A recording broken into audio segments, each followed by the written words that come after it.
Do you think states should have a right to ban gender-affirming health care? I don't think any state or anybody should have the right to do that. As a moral question and as a legal question. I just think it's wrong.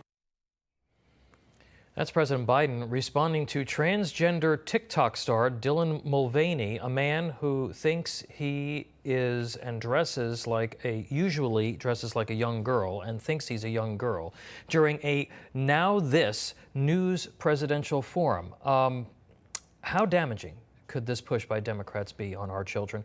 Joining us now to discuss is the director of the DeVos Center for Life, Religion, and Family at the Heritage Foundation, Dr. J.W. Richards.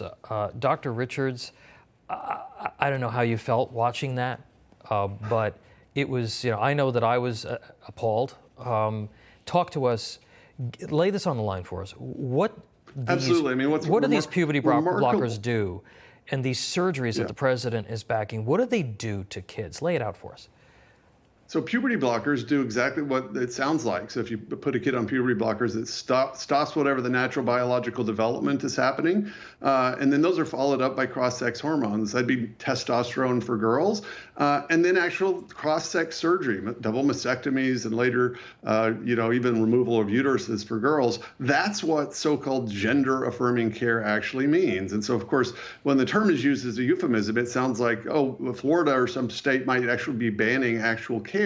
No, the question is whether minors can consent to their own sterilization or not, and whether that's good health care. That's a real debate, and that's what we're talking about.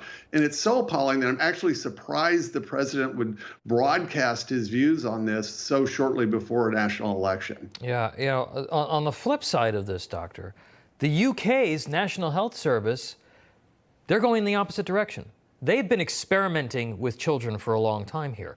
They're going to close the world's largest pediatric gender clinic. They're reversing course on their trans policy, saying it's not safe and it's often just a phase. But the damage that Biden is backing, that mutilation, what you just talked about, is permanent. Why ignore the findings of these other medical professionals?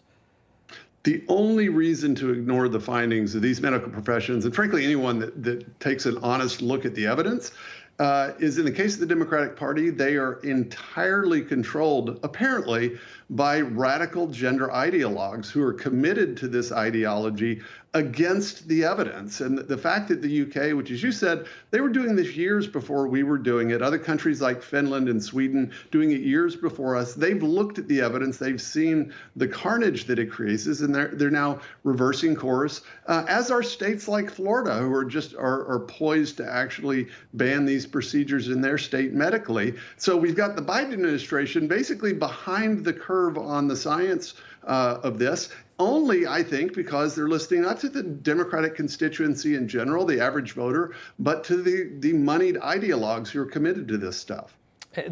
Dr. Richards, one of the other really disturbing things about all of this is that the medical profession looks to just be falling in line. Suddenly a 12-year-old who wants a hysterectomy, no big deal. There's real danger for parents and also for doctors here. We all saw the cancel culture, the medical cancel culture during COVID over the vaccine. Doctors were silenced, doctors were threatened.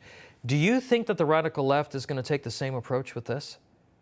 They're doing it right now. In fact, I talk to pediatricians and doctors all the time who say, look, the American Academy of Pediatrics does not speak for me. This is, again, it's a star chamber, a committee that's already ideologically pre-committed to this stuff that speaks for the pediatricians trade organization. But the average pediatrician doesn't necessarily buy this stuff. At the same time, the average pediatrician doesn't want to speak out against it because, as we saw with COVID and with the lockdowns and with the vaccines, there's a real price to be paid. And so honestly, that's why it's more important for those of us who follow this stuff, but don't have our jobs at risk to speak out against it. I'm convinced 10 years from now, almost everyone's going to look back at this as a really sorry episode in the history of the country and of medicine. But at the moment, unfortunately, children's lives and futures are at stake. Yeah, and stories about kids who want to detransition, those are, I believe, are actively being suppressed by the left-wing media and by social media companies because they have bought into this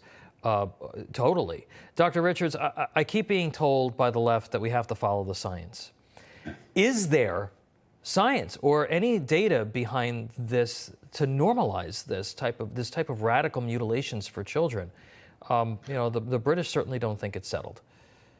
No, absolutely. And in fact, if you look at the evidence, there's not only is there not evidence that this actually helps kids, there's a good bit of evidence that actually harms them. We already know the vast majority of kids with gender dysphoria that are young, they get past it if they're allowed to go through puberty. But what we're doing now is we're fast tracking them to sterilization, and that's really an outrage. Now, your center also focuses on faith, and you know the left in this country started eroding the importance of faith in our society decades ago. They've poured billions of dollars into it, and the fact that people are not secure in their own gender and the way that God created them is also, I would think, a direct result of that onslaught against people of faith in America.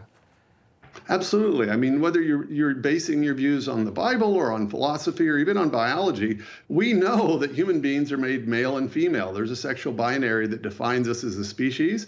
But the attack on that, I mean, at the moment, we're in a weird situation where we attack both traditional religion and religious commitments, but also just basically good science and good biology. And so I think you can make this argument on either one of those grounds.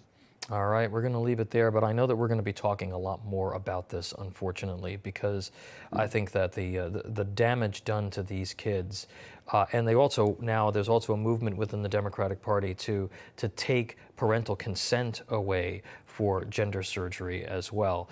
J.W. Richards with the Heritage Foundation, thank you so much for being here. Appreciate it. My pleasure.